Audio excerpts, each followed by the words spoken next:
The steel door slammed behind Marcus Chen with a sound that echoed through every bone in his body. 23 years. That was the number the judge had given him. Federal conspiracy charges, racketeering, money laundering, the kind of crimes that came with a cell in a maximum security facility 200 miles north of Sacramento. He stood in the intake area of Pelican Bay State Prison, hands cuffed behind his back, watching corrections officers process him like cargo. Strip search, delousing shower, orange jumpsuit that smelled like industrial detergent and decades of sweat. His personal belongings went into a brown envelope that disappeared into a storage room he would not see again until his 50s. The walk to C Block took 12 minutes. Long corridors painted the color of old bone, fluorescent lights that hummed with a frequency designed to make men forget what sunlight felt like. Other inmates watched him pass from behind cell bars, sizing him up the way predators assess prey. Marcus kept his eyes forward. He had learned that much from his father, who had done 8 years in Folsom before Marcus was born. His cell was on the 3rd tier.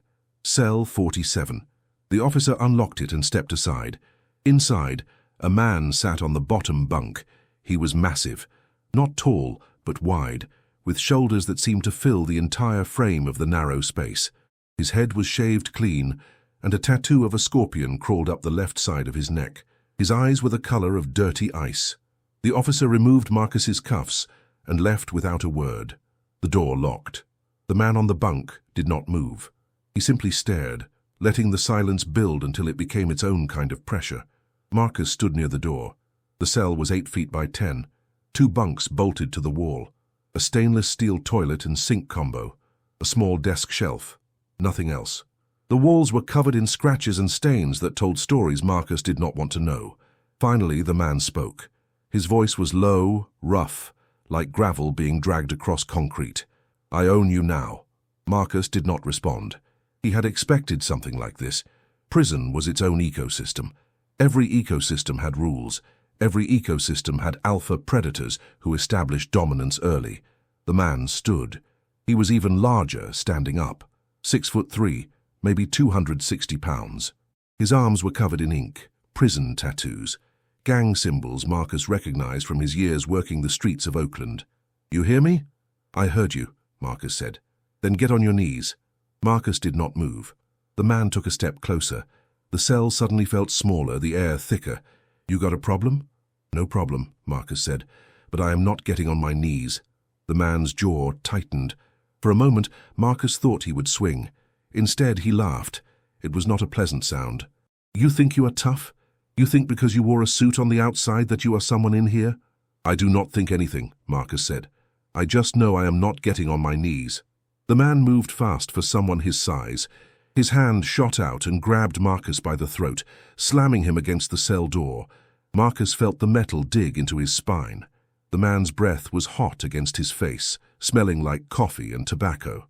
"Let me explain how this works. I have been down 8 years. 8 years in this hole. I run this cell, I run this tier. You are fresh meat, you do what I say when I say it, or I will make your life hell. You understand?" Marcus looked directly into those dirty ice eyes. He did not blink, did not flinch.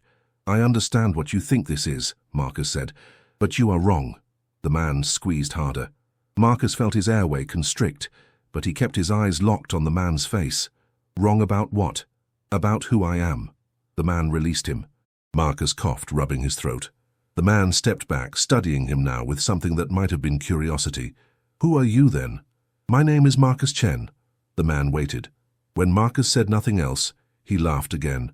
"That's supposed to mean something to me?" "It will." The man sat back on his bunk. He pulled out a hand-rolled cigarette from somewhere in his jumpsuit and lit it with a match he struck against the wall. Smoking was prohibited, but clearly, rules were negotiable for men like him. "You got balls, I will give you that. Stupid balls, but balls. What are you in for? Conspiracy, racketeering, money, white collar?" "Something like that." The man took a drag and exhaled slowly. Smoke filled the small cell. "You do not look like a banker." "I was not a banker." "What then?" Marcus climbed onto the top bunk without asking permission. He lay down, hands behind his head, staring at the concrete ceiling 6 inches from his face. "I moved things, connected people, made sure money went where it needed to go. You were a middleman." "I was an architect." The man chuckled. "An architect. Listen to this guy. You know what I did? I put 3 bullets in a rival gang member's head. Watched him bleed out on a sidewalk in Stockton. That was 12 years ago. I got popped 8 years ago for running drugs through the Central Valley. I have killed 4 men since I have been inside. 4. You want to be an architect in here, you better understand the blueprint is written in blood. Marcus said nothing. The man seemed to take his silence as submission, which was fine. Let him think what he wanted. My name is Vance Kowalski. You probably heard of the Kowalski crew. Marcus had. Everyone in Northern California who ran in certain circles had heard of the Kowalski crew. Polish immigrants who built a drug empire in the 80s. Vance was 3rd generation. The violent generation. I heard, Marcus said. Good. Then you know not to test me. Marcus closed his eyes. The exhaustion from the trial, the sentencing, the transfer, all of it crashed over him at once. He needed sleep. He needed to think. Most of all, he needed to assess the situation properly before making his next move. But Vance was not done. You take the top bunk, you follow my schedule, you give me half of whatever you got in commissary. That is the tax. You do not talk to COs unless I say. You do not make friends unless I approve them. You do not look at me wrong. You do not breathe heavy when I am trying to sleep. You got all that? I got it, Marcus said. Good. Now shut up. I am taking a nap. Marcus heard Vance settle onto the bunk below. Within minutes, the man's breathing deepened into the rhythm of sleep. Marcus opened his eyes and stared at the ceiling. The paint was cracked, peeling in places. Someone had scratched words into the concrete. He could not read them in the dim light. 23 years, 8,395 days, 200,148 hours. He had done the math during the bus ride from County. That was a lot of time to be owned by someone like Vance Kowalski. Except Marcus had no intention of being owned. He had not told Vance everything. Had not mentioned that before the federal indictment, Marcus had run one of the most sophisticated criminal networks in the Bay Area. Had not mentioned that he had connections in 12 different states, ties to organizations that made the Kowalski crew look like corner dealers. Had not mentioned that he had chosen to plead out, to take the 23 years, because it was better than what would have happened if he had cooperated. The government had wanted names. Had wanted him to dismantle everything he had built. Marcus had refused, not out of loyalty, not out of honor, but because he understood leverage, because he knew that even behind bars, a man with the right connections, the right information, the right reputation, could still hold power. Vance thought he owned this cell, this tier, maybe even parts of this prison, but he was thinking small. He was thinking like a man who had only ever known walls. Marcus was thinking bigger. He closed his eyes and began to map out the prison in his mind. Who controlled what? Who had access to what? Who needed what? Every system, no matter how brutal, operated on needs and wants, supply and demand. Even in a place like Pelican Bay, the key was patience. The key was observation. The key was making yourself indispensable before anyone realized you had become so. Vance snored below him. Marcus smiled in the darkness. Let him sleep. Let him think he was in control. Men like Vance ruled through fear and violence. That worked in the short term. But fear exhausted itself. Violence had diminishing returns. What lasted, what really gave a man power in a place like this, was being the person everyone needed, but no one could afford to lose. Marcus had 3 days until his first commissary. 3 days to watch, to listen, to learn how this machine worked. Then he would start making himself useful. Quietly, carefully, one person at a time. Vance Kowalski had made a mistake. He had assumed Marcus was weak because he had not fought back. Had assumed Marcus was powerless because he was new. Had assumed ownership could be claimed with a few threats and a hand around the throat. But ownership, real ownership, was not taken. It was earned. It was built. It was woven into the fabric of a place until it became invisible, unquestionable, necessary. Marcus would teach him that lesson, eventually, when the time was right. When Vance needed something only Marcus could provide. When the man who thought he owned the cell realized he had been living in someone else's house all along. For now, Marcus would sleep. He would wake up tomorrow and play the role of the compliant cellmate. He would pay the tax. He would follow the rules. He would stay quiet and observe, because the first rule of power was simple. Never let them see you building it. The hours passed. Dinner came through a slot in the door. Trays of something grey that might have been meat, something white that might have been potatoes, something green that was definitely not vegetables. Marcus ate in silence while Vance sat on his bunk, smoking another contraband cigarette and staring at the wall like a man who had long ago stopped seeing it. After dinner, the tier came alive. Voices echoed up and down the corridor. Inmates shouted conversations from cell to cell. Someone was rapping, his voice raw and unpolished, but earnest. Someone else was yelling about a basketball game. A corrections officer walked past, his keys jangling, and the noise died down until he was gone, then resumed twice as loud. Vance stood and moved to the door.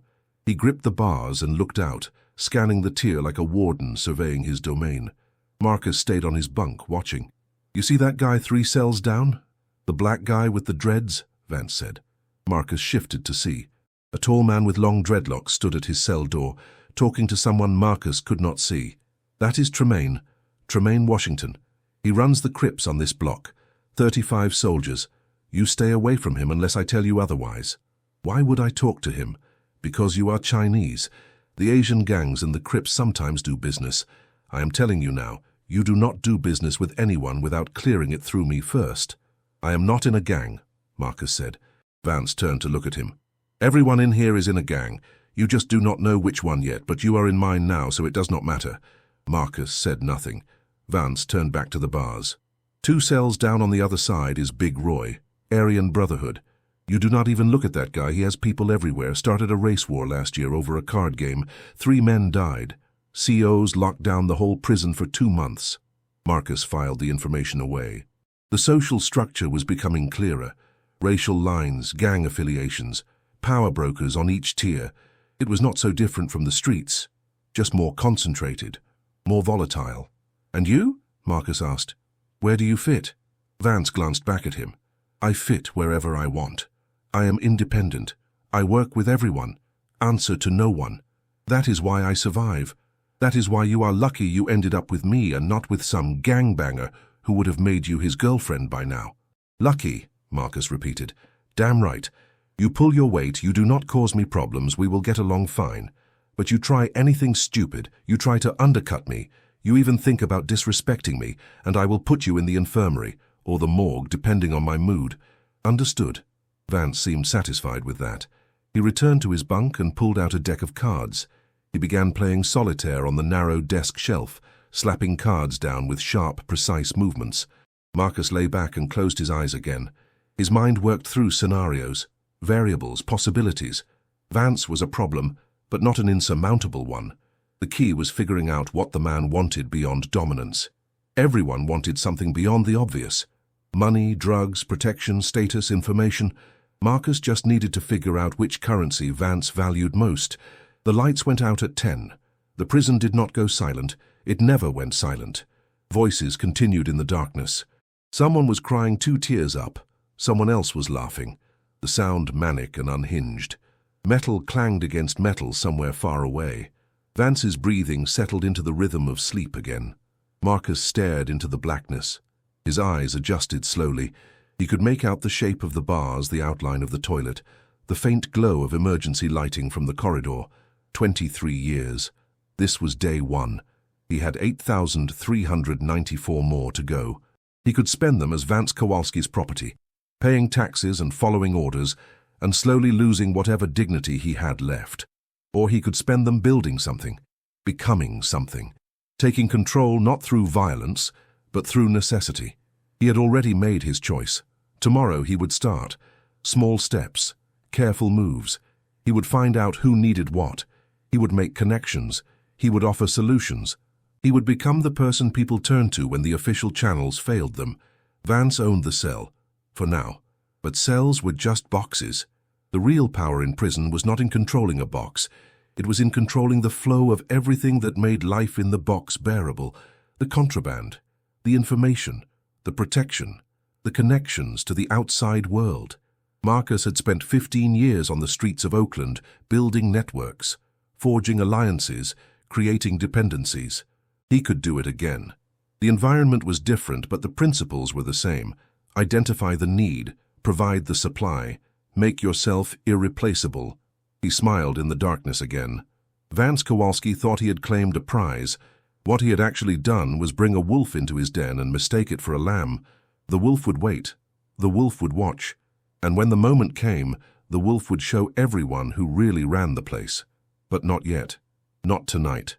Tonight, Marcus Chen would sleep. He would rest. He would gather his strength, because tomorrow, the real work would begin.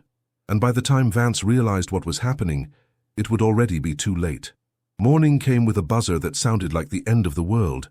Marcus woke instantly, his body still operating on the hypervigilance that had kept him alive on the streets. Vance groaned below him and rolled over, pulling a thin blanket over his head. The tier erupted into noise.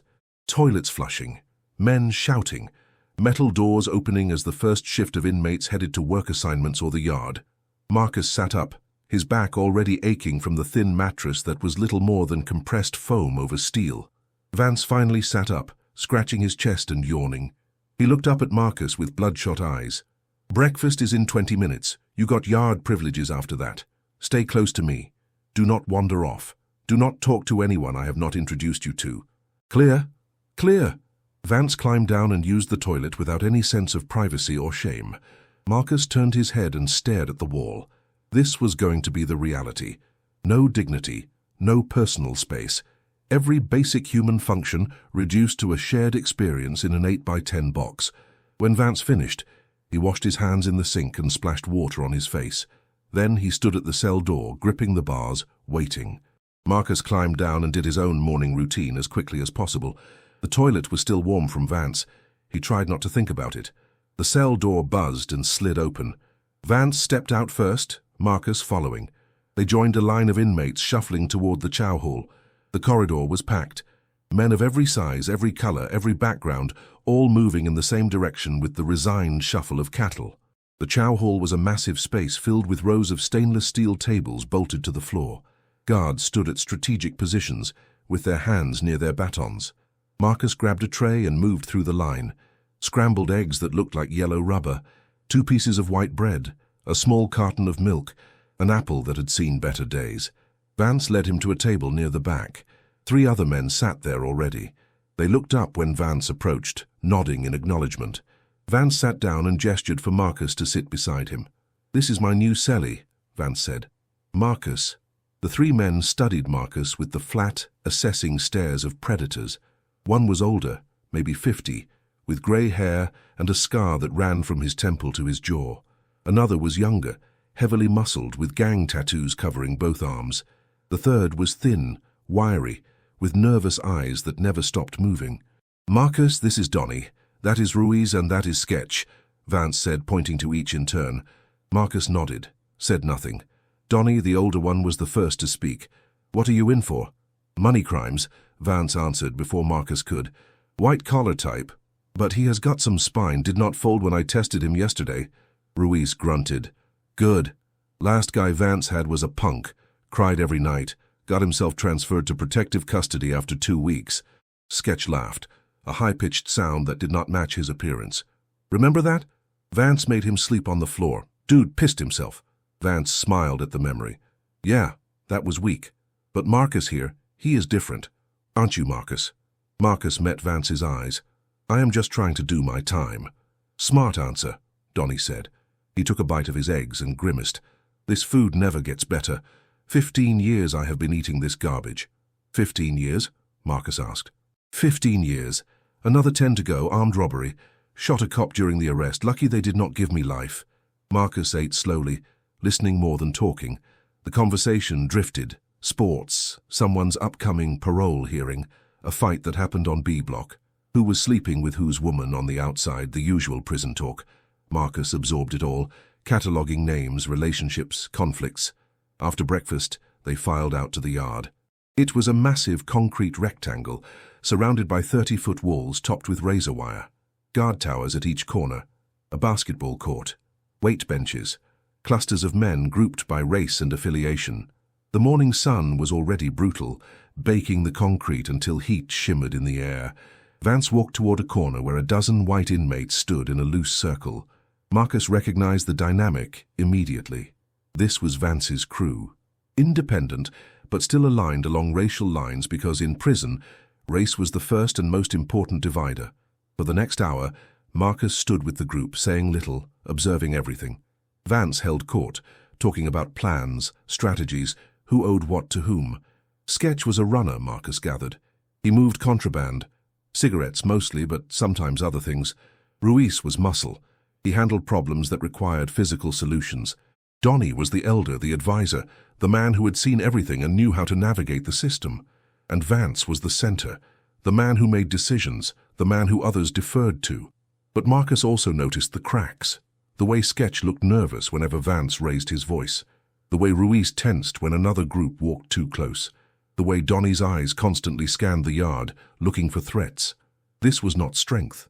This was fragility, masquerading as power. They were holding on, not thriving. Marcus filed that away too. Across the yard, Marcus saw Tremaine Washington, the Crip leader Vance had pointed out. He was surrounded by his crew, at least 20 men, all moving with a coordinated ease that spoke of real organization. They controlled the basketball court, the best weight benches, the shaded areas. Vance's crew stood in the sun. Big Roy and the Aryan Brotherhood held the opposite corner, their numbers smaller but their reputation apparently large enough to carve out their territory. They were the most rigid, the most insular.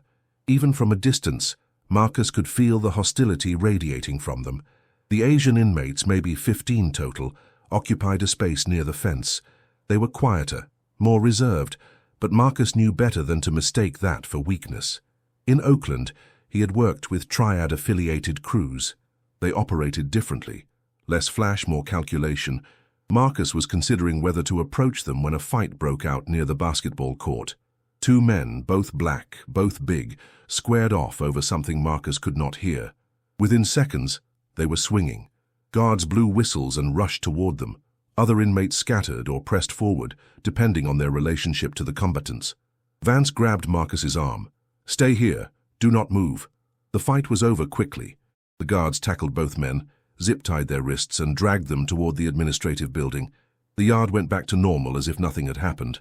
But Marcus noticed the tension, the way groups tightened, the way eyes darted around, assessing whether this was a prelude to something bigger. "That was about a debt," Donnie said quietly. "Guy who started it owed money. Other guy was collecting. Got messy." "Will it escalate?" Marcus asked. Donnie shrugged. "Depends. If it is personal, it ends there. If it is political, it spreads. We will know in a day or two."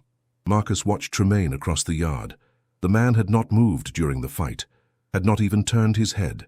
His crew had closed ranks around him, a protective circle, but Tremaine himself remained calm, unbothered. That was real power. When chaos erupted, and you did not flinch, the yard time ended. They filed back inside. Marcus returned to the cell with Vance, the door sliding shut behind them with that familiar clang of finality. Vance immediately lay down on his bunk and closed his eyes. "You did good today. Kept your mouth shut. Did not do anything stupid. Keep that up, and we will get along fine." Marcus climbed to his bunk. The afternoon stretched ahead, hours of nothing. No work assignment yet, no programs. Just time. Empty, crawling time. He thought about his life before. The restaurants he owned as fronts, the warehouses in Oakland and Sacramento, the network of drivers, accountants, enforcers, all working in coordinated silence to move money and product across state lines. He had built an empire that generated millions annually. He had dined with politicians and gangsters, often at the same table. He had controlled more in a day than Vance Kowalski had controlled in his entire life. And now he was here, in a box, with a man who thought a deck of cards and a pack of cigarettes made him a king. But Marcus did not despair.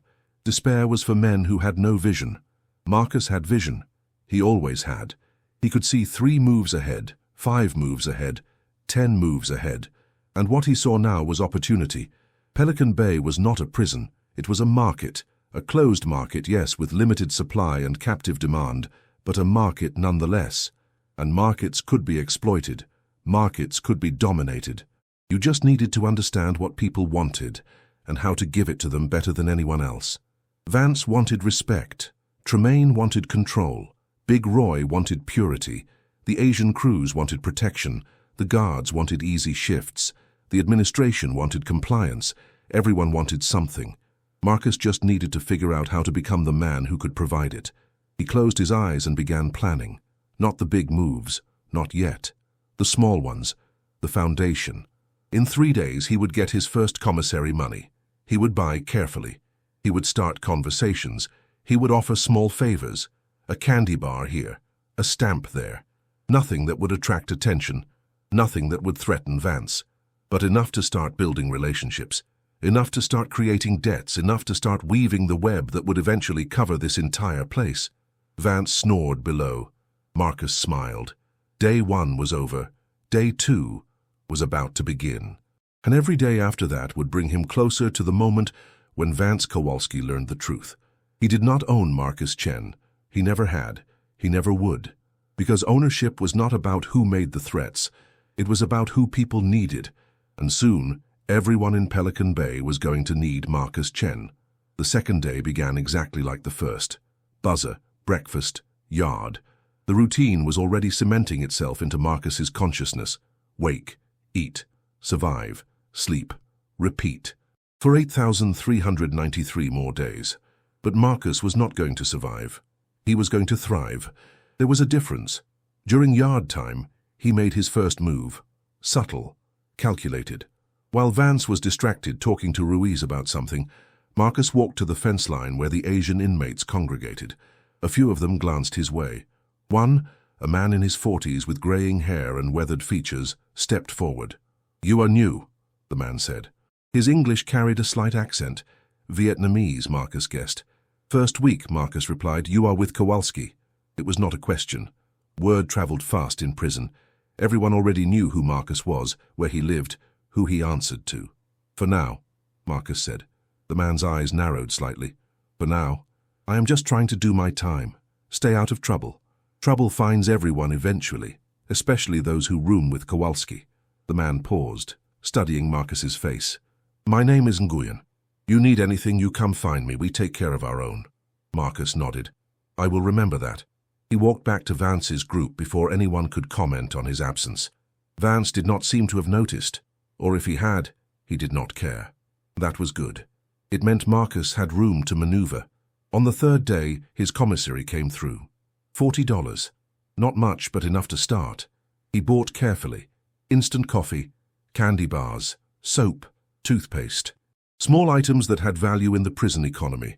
Vance took his tax, $20 worth of goods, without counting. Marcus let him take it without protest. That night, after the lights went out, Marcus heard someone crying in the cell next to theirs. Soft, muffled sobs. The kind of crying a man does when he thinks no one can hear him.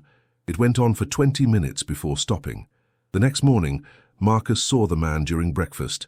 Young, maybe 25. Skinny. His eyes were red and swollen. He sat alone at a table, pushing food around his tray without eating. Marcus walked over and sat down across from him. "You okay?" Marcus asked. The young man looked up, surprised. "Yeah, I am fine." "You do not look fine." The young man's jaw tightened. "I am fine, just leave me alone." Marcus stood and walked away. But he had seen enough. Fear, desperation, the kind that made men vulnerable, the kind that made them need help. Over the next week, Marcus began implementing his strategy. He offered a candy bar to Sketch when the man was jonesing for something sweet. He gave Donnie a bar of soap when the older man mentioned his commissary was delayed. He shared his coffee with Ruiz one morning when the man complained about the weak prison brew. Small gestures, forgettable to anyone watching, but each one created a tiny debt, a microscopic thread connecting Marcus to another person. Vance noticed eventually. "You are being generous with my commissary," he said one afternoon. "Our commissary," Marcus corrected gently, "and I am just building goodwill. You said it yourself. I need friends in here." Vance grunted. "Just make sure your friends know you are with me. I do not want anyone thinking they can go around me to get to you." "They know," Marcus said. But that was the thing. They were starting not to care. When Sketch needed something, he started coming to Marcus first, not Vance. When Donnie wanted to talk through a problem, he pulled Marcus aside. When Ruiz had questions about the yard politics, he asked Marcus.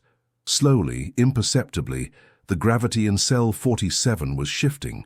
Vance was still the loudest voice, still the most physically intimidating presence. But Marcus was becoming the one people actually listened to, the one people actually needed. 2 weeks in, Marcus made his second major move. During yard time, he approached Tremaine Washington. Vance had explicitly told him not to do this, but Vance was not thinking strategically. Vance was thinking territorially, and territories, Marcus knew, were prisons of their own. Tremaine was sitting on a weight bench, watching his crew play basketball. Marcus walked up slowly, hands visible, posture non-threatening.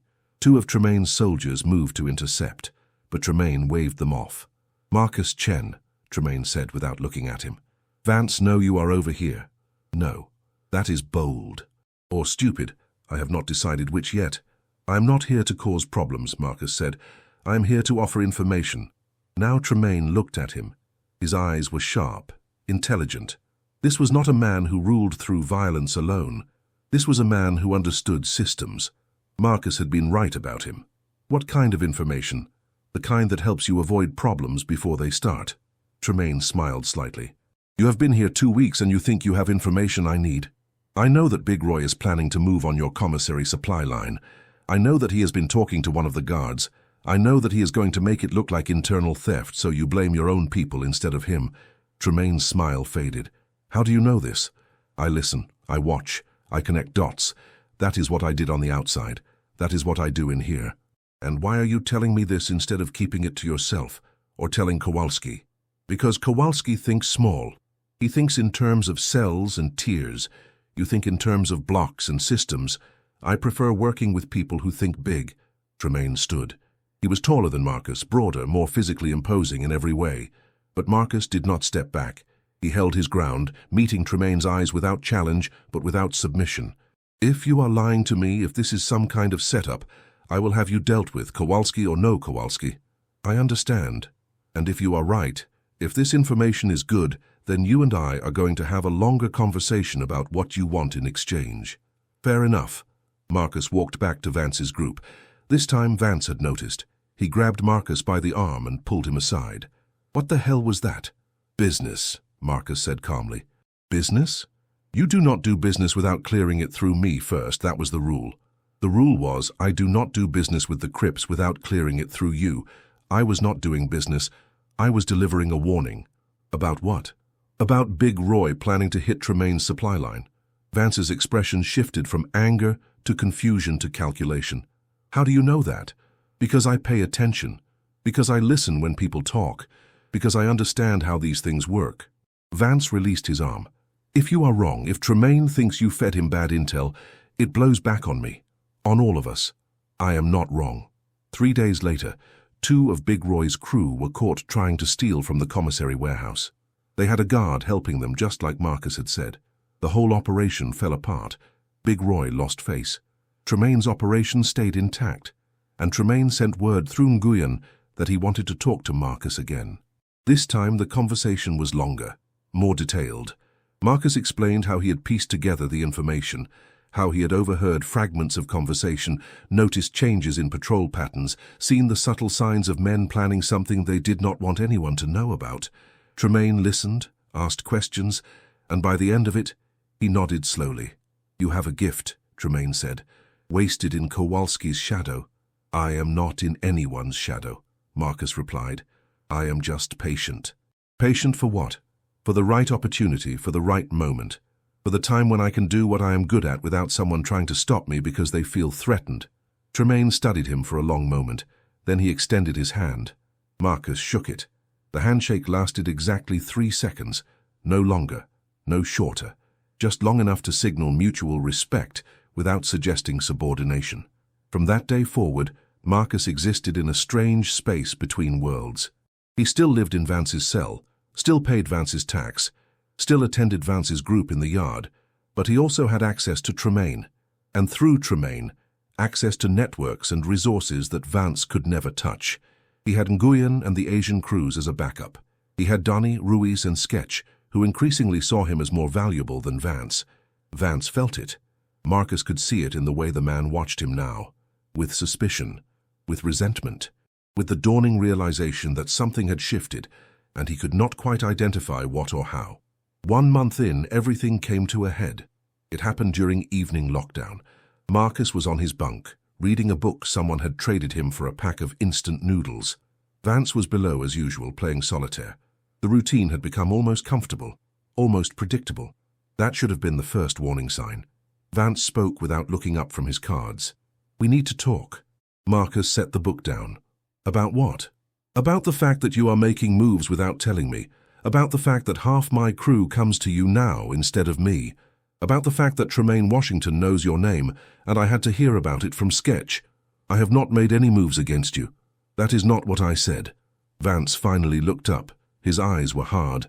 "I said you are making moves without telling me. There is a difference." Marcus climbed down from his bunk. The cell suddenly felt smaller. He stood near the sink, giving Vance space but not backing down. "You told me to make friends, to build goodwill. That is what I have been doing. I told you to make friends I approve of. I told you to run things through me. You went to Tremaine behind my back. I gave him information that prevented a war. That information kept this whole block from going into lockdown. That benefits everyone, including you." Vance stood. The muscle in his jaw was working. "You think I am stupid? You think I do not see what you are doing? You are building your own operation, using my cell, my protection, my reputation as cover while you set yourself up. I am doing my time, same as you." "No, you are not." Vance took a step closer. "You are running game, and the problem is you are good at it. Good enough that people are starting to forget who really runs things around here." Marcus held his ground. "No one has forgotten anything. You still run this cell. You still collect your tax. Nothing has changed. Everything has changed." Vance's voice dropped lower, more dangerous. "A month ago, when I told someone to do something, they did it. Now they look at you first, to see if you approve. A month ago, my word was law on this tier. Now people are going around me, bringing their problems to you instead, because I solve them." The words hung in the air between them.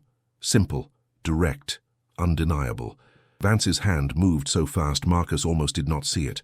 The punch caught him in the stomach, driving the air from his lungs. He doubled over, gasping. Vance grabbed him by the hair and slammed him against the cell wall. "You solve them," Vance repeated, his voice a snarl. "You think that makes you special? You think that makes you powerful? I could end you right now, right here. No one would stop me. No one would care." Marcus could not breathe, could not speak. He focused on staying conscious, on not collapsing, on keeping his eyes open and fixed on Vance's face. "But I am not going to end you," Vance continued, "because you are right. You are useful. People like you. People trust you. And that has value. But from now on, that value belongs to me. You work for me. You clear everything through me. You make me look good. And in exchange, I let you keep breathing. We clear?" Marcus managed a nod. Vance released him. He slid down the wall, still struggling to catch his breath. Vance returned to his bunk, sat down, and went back to his card game as if nothing had happened. Marcus stayed on the floor for several minutes, waiting for his lungs to remember how to function properly. When he finally stood, his stomach was already starting to bruise. He climbed back to his bunk without a word, lay down, stared at the ceiling. Vance had just made his biggest mistake. He had shown Marcus exactly how threatened he felt, had revealed that Marcus's strategy was working even better than he had hoped, and most importantly, he had confirmed what Marcus had suspected all along. Vance needed him more than Marcus needed Vance. The punch had been meant to reassert dominance, to remind Marcus of his place, but all it had done was prove that Vance was scared, and scared men made bad decisions. They overreacted. They pushed when they should have pulled. They tried to control through force what they were losing through relevance. Marcus was not angry. Anger was a wasted emotion. He was calculating, adjusting, planning the next phase. Because Vance was wrong about one thing. Marcus did not work for anyone. Not anymore. Not ever again. He had taken 23 years rather than cooperate with the government. He had walked into this prison knowing he would rather die than submit. The punch had not changed that. It had only accelerated the timeline. The next morning Marcus moved carefully. His stomach hurt with every breath, but he kept his face neutral. At breakfast, Donnie noticed immediately. "You all right?" the older man asked. "Fine." "Vance do that?" Marcus did not answer. Donnie nodded slowly, understanding, confirmed. "That man has a temper. Always has. Probably always will. You need to be careful around him." "I am always careful." "I mean it." I have seen him put people in the hospital over smaller things than whatever is going on between you two. What do you think is going on between us? Marcus asked. Donnie smiled slightly. I think you are smarter than him and he knows it. I think you are building something he cannot control and he knows that too. I think he is trying to remind you who is in charge before you forget completely. And what do you think? I think Vance has been running on reputation for a long time. But reputations fade. People change. The game changes. And the men who cannot adapt get left behind. Donnie leaned closer. I also think you are going to be just fine. But you need to move carefully. Vance still has friends. He still has muscle. If you push him too hard, too fast, he will push back harder. Marcus absorbed the advice. Donnie was right. This needed to be handled delicately, not with direct confrontation, not with open rebellion, but with patience, with strategy, with the slow, inexorable erosion of Vance's position, until one day he woke up and realized he had nothing left. In the yard that afternoon, Marcus spoke with Tremaine again. This time their conversation was watched by dozens of eyes. Everyone knew by now that Marcus had Tremaine's ear, that the Crip leader actually listened to what he said. That alone was power. I heard Vance put hands on you last night, Tremaine said. Word traveled faster than Marcus had anticipated. It was nothing. It was not nothing, it was a statement. He's trying to put you back in your place. Let him try. Tremaine studied him for a moment. You know, I have seen this before. Smart guy comes in, starts making connections, starts building influence. The old guard feels threatened. They lash out. Usually ends one of two ways. Either the smart guy backs down and stays small, or he pushes forward and gets hurt. Sometimes badly. Which way do you think it will end with me? I think you're too smart to back down. And I think Vance is too proud to let you rise. So I think it is going to get ugly before it gets better. Tremaine paused. When it does, you need to know where you stand. Who has your back? Who will move when you need them to move? And where do I stand with you?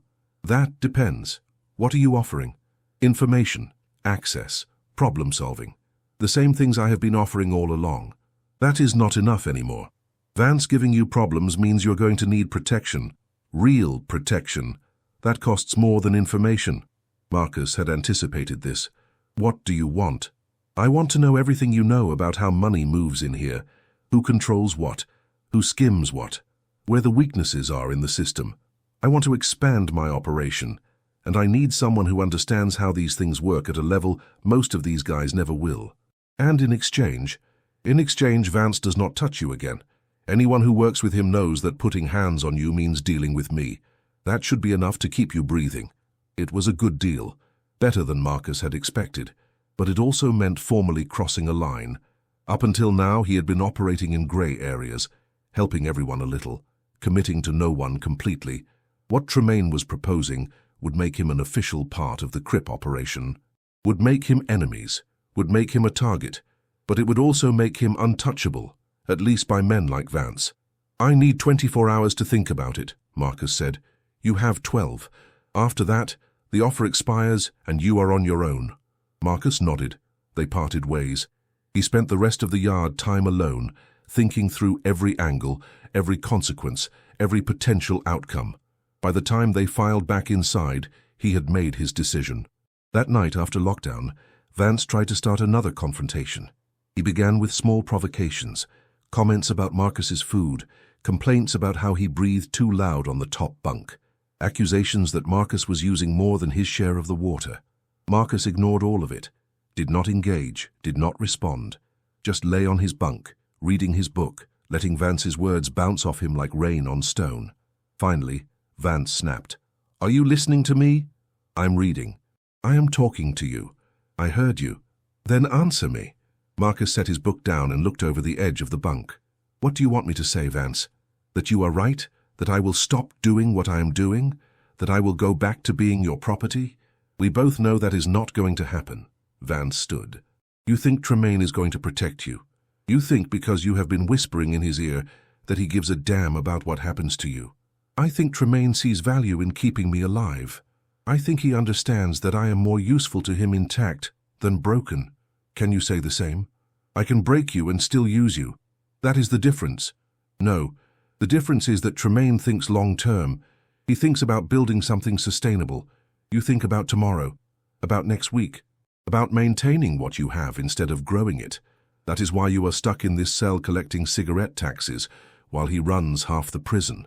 The words hit harder than any punch. Marcus saw it in Vance's face.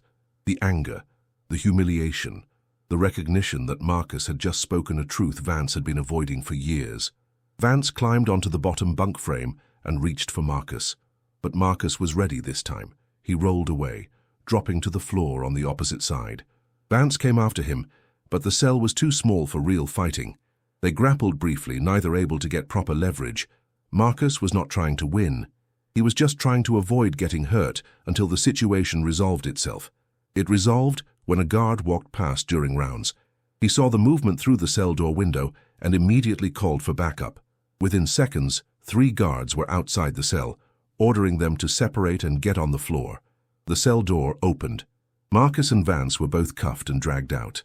They were taken to different holding cells while the guards investigated. Marcus sat on a concrete bench in a room barely bigger than a closet, hands zip-tied behind his back, waiting. An hour later, a lieutenant came in. He was older, with grey hair and the tired eyes of someone who had seen every possible variation of prison violence. "You want to tell me what happened?" he asked. "My cellmate tried to attack me. I defended myself. That is all.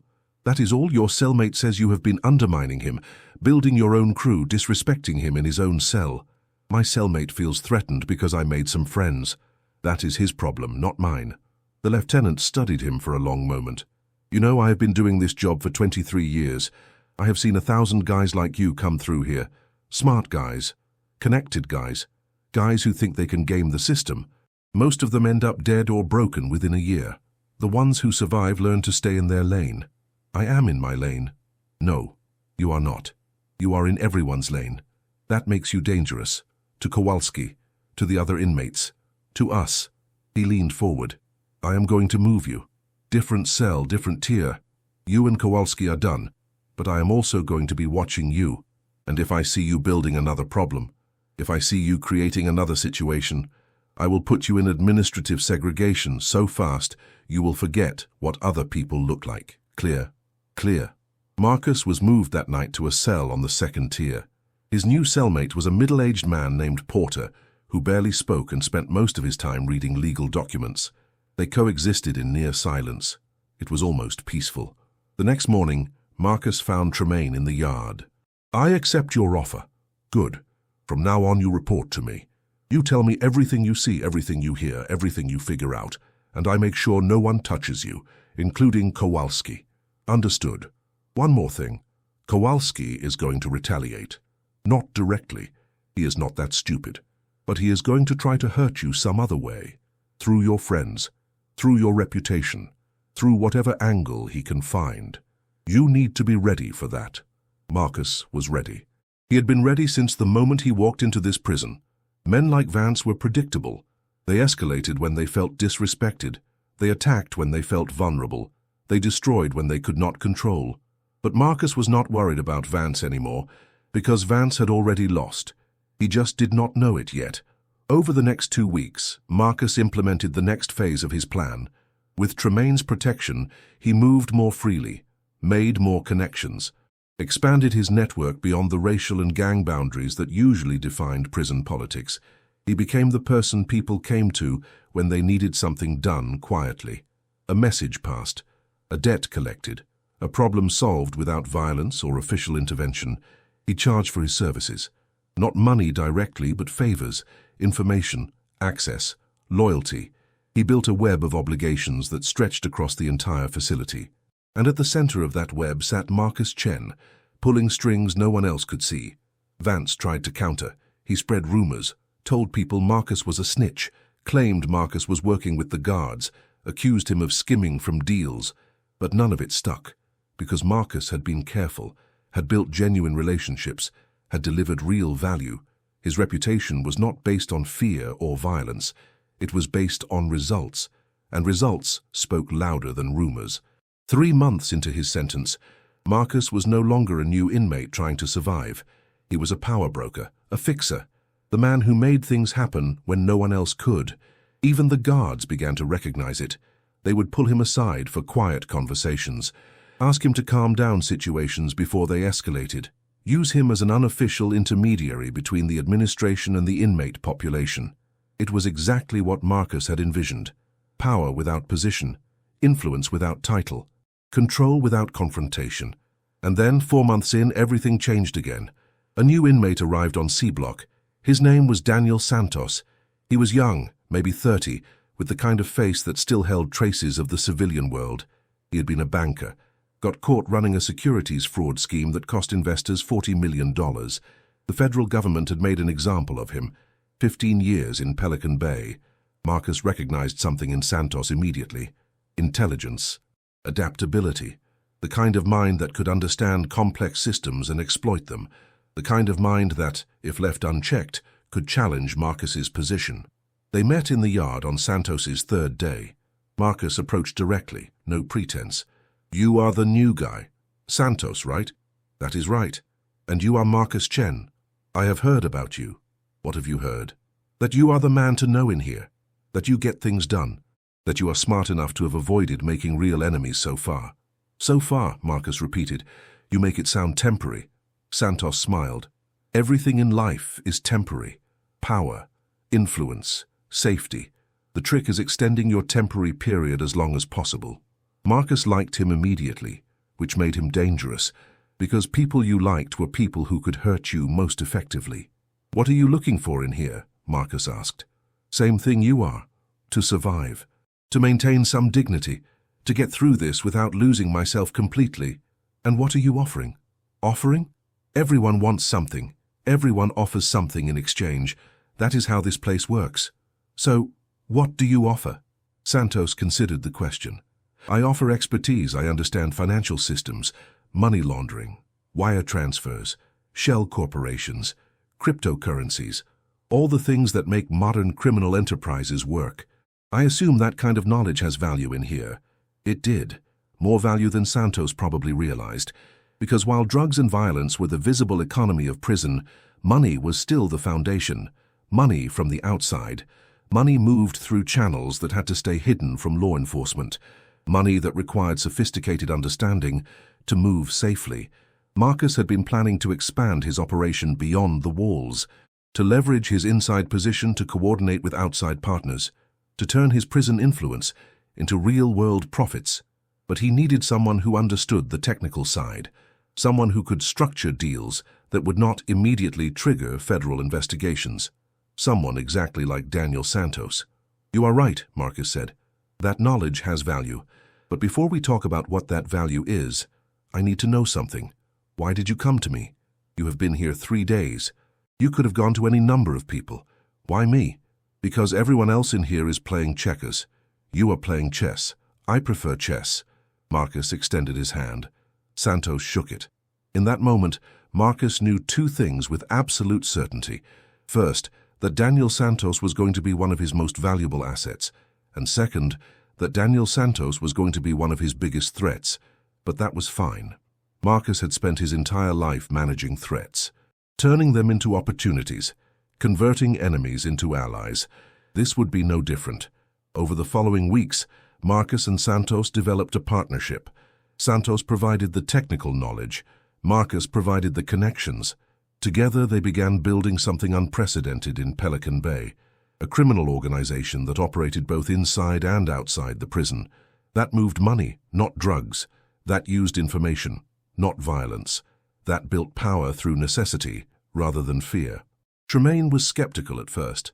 "You trust this guy? You barely know him." "I do not trust anyone completely," Marcus replied, "but I trust his self-interest, and his self-interest aligns with mine. For now." "For now," Tremaine repeated. "Everything in here is for now, remember that." Marcus remembered. He always remembered. Trust was a luxury he could not afford. Not with Santos. Not with Tremaine. Not with anyone. Every relationship was transactional. Every alliance was temporary. Every partnership had an expiration date, but in the meantime he would use what he had built, would leverage it, would expand it, would turn his 23-year sentence into something more than just survival. He would turn it into opportunity. 6 months into his sentence, Marcus Chen had accomplished something remarkable. He had walked into Pelican Bay as a convicted felon with nothing. And he had built an empire, not through violence, not through intimidation, but through intelligence, through strategy, through understanding that the real power in any system, no matter how brutal, belonged to the person who made themselves indispensable. Vance Kowalski watched from a distance, still collecting his cigarette taxes, still pretending to run his small corner of C Block, but everyone knew the truth. Everyone saw where the real power lay, and on those occasions when their eyes met across the yard, Marcus could see it in Vance's face, the recognition, the resentment, the knowledge that he had been right on that very first day. He had said he owned Marcus Chen, but he had been wrong. He had never owned anything except his own diminishing relevance, and now even that was slipping away, replaced by the reality that in Pelican Bay State Prison there was a new order, a new hierarchy, a new king, and his name was Marcus Chen, the man who had been told he was owned on his first day in prison, the man who had smiled in the darkness and known better, the man who understood that ownership was never about who made the threats. It was about who people needed, who people came to, who people could not afford to lose. 23 years stretched ahead, 8,000 days, 200,000 hours. But Marcus was not counting anymore. He was not surviving anymore. He was building, growing, expanding. And by the time his sentence was finished, he would walk out of this place more powerful than when he walked in. Because that was the difference between men like Vance Kowalski and men like Marcus Chen. Vance saw prison as the end. Marcus saw it as the beginning. And now, 6 months in, with 22.5 years still to go, he was just getting started.